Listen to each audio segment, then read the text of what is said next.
Section 1. You will hear a woman asking a shop assistant about DVD players. You now have 30 seconds to read questions 1 to 4.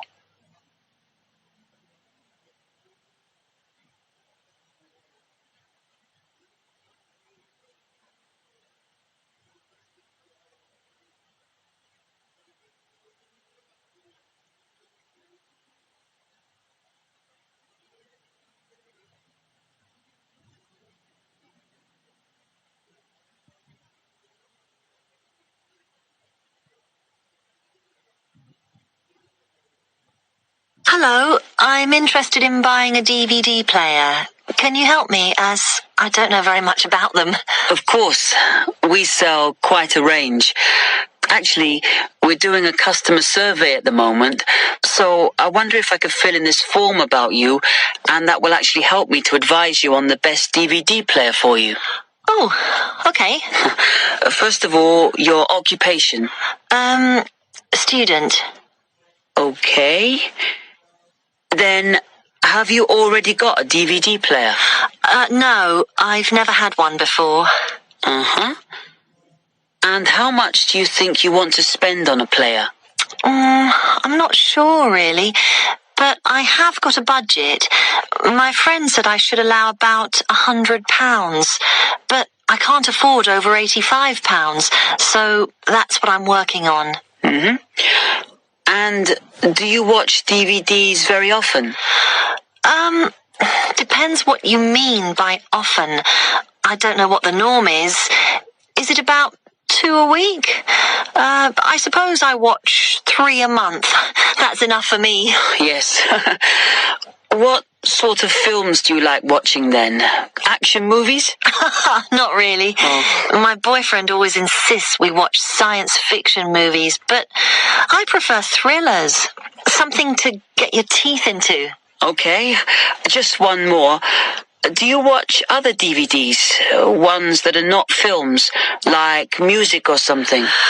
Not much, because I don't want to spend the money on something I can watch on TV, but I occasionally rent out comedy programs, and I fight with my boyfriend over all the sports DVDs he watches.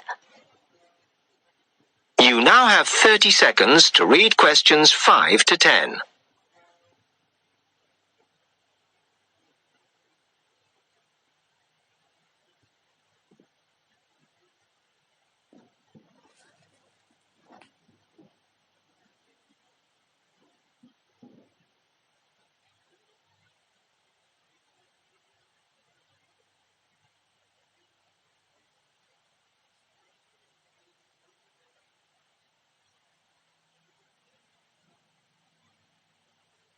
Okay, let me explain a bit to you about the DVD players that are in your price range.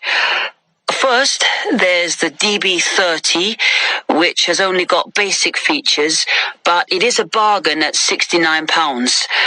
Now, all the DVDs come with an after-sales service that starts when the guarantee runs out. As it's so cheap, the DB30 comes with a limited after-sales service, as it only includes parts. You would have to pay for most of the repair. Seems okay.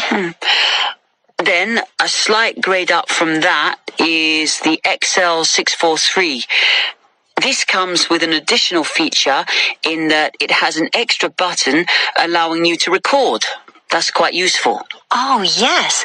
That would mean spending less on DVDs to watch. Yes, so you'd make the extra money back on it that it costs.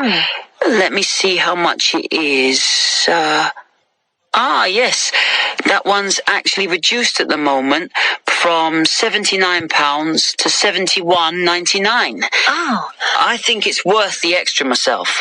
And is that the same level of after-sales service as the other one?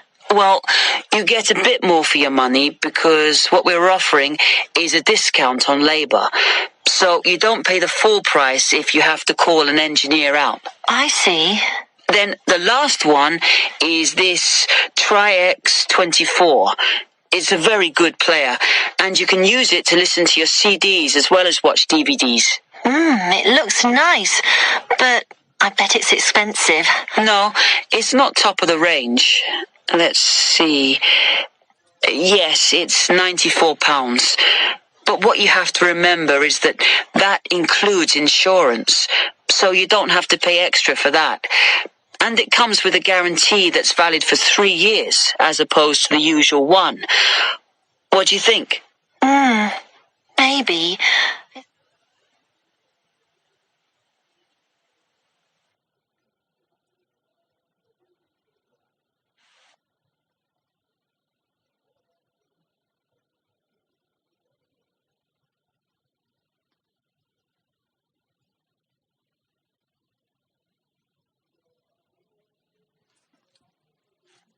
Section 2. In this section, you'll hear an introduction on cheese making. You have half a minute to read the questions 11 to 20 first.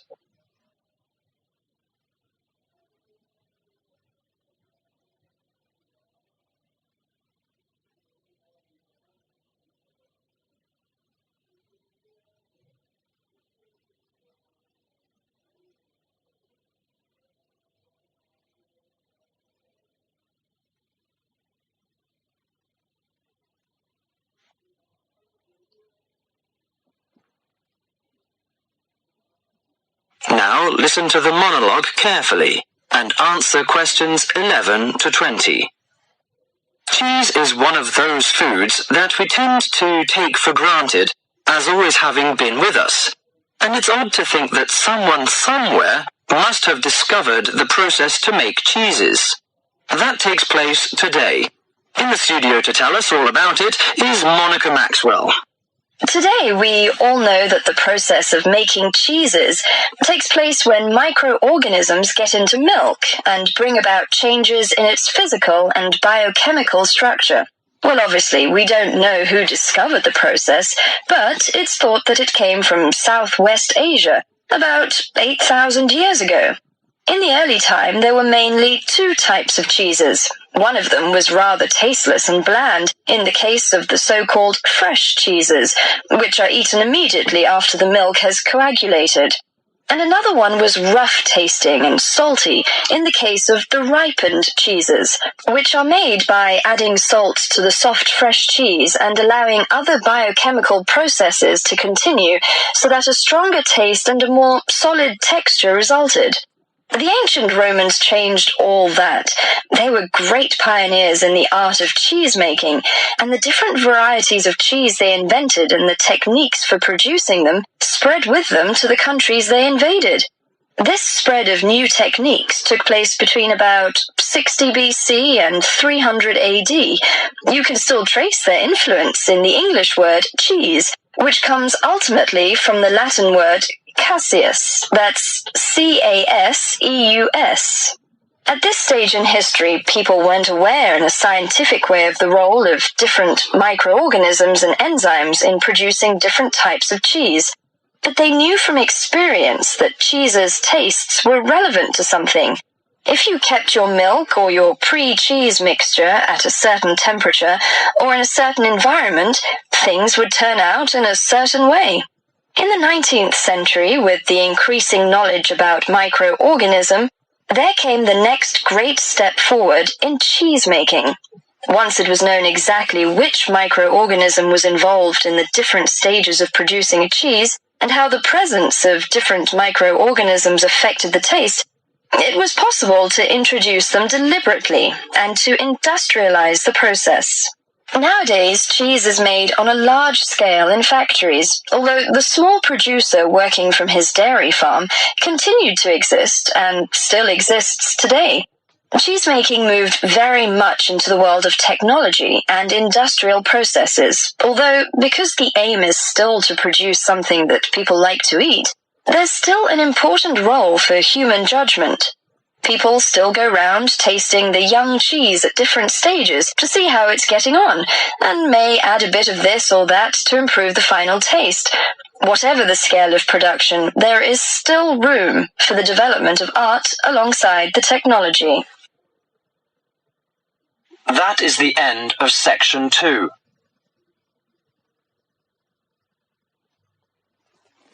You now have half a minute to check your answers.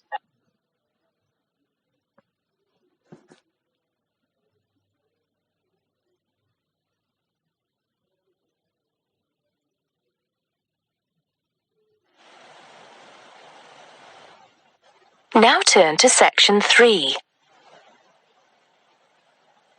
Section 3. You'll hear 3 university students